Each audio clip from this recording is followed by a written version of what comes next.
หยิบหยิบซ้อมเลยนะ Yeah. หยิบซ้อมเลยนะแป๊บนึงไม่คลิปทูก็ได้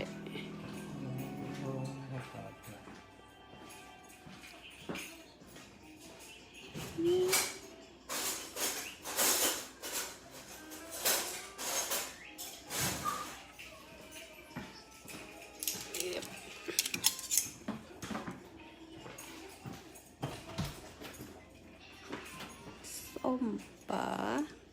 ตำเส้นเฝอนะตำเส้นเฝอ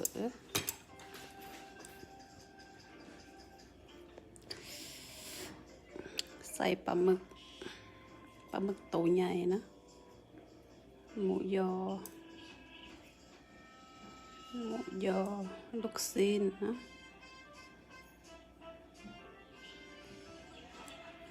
ลูกซีน